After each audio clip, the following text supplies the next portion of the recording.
হা হা হা dollar ভর্তি cake, dollar ভর্তি cake করতে কার না ভালো লাগে বলেন।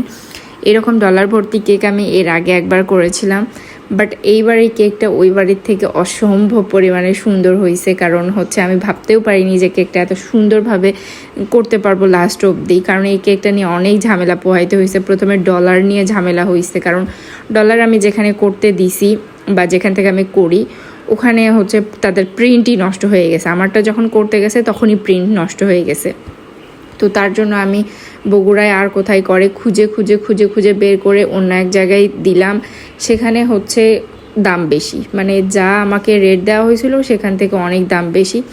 তো আর ওখানে আর 200-100 টাকার জন্য আমি ঝগড়া করতে গেলাম না, কারণ আমার যেখানে হচ্ছে আমার বেশি দাম নেয় সেখানে আমি একটু উচিত কথা বলি, তো ওটা ঝগড়াই হয়ে যায়। তো ওখানে আর কিছু বললাম না, যেহেতু আমার দরকার ছিল ওই সময়।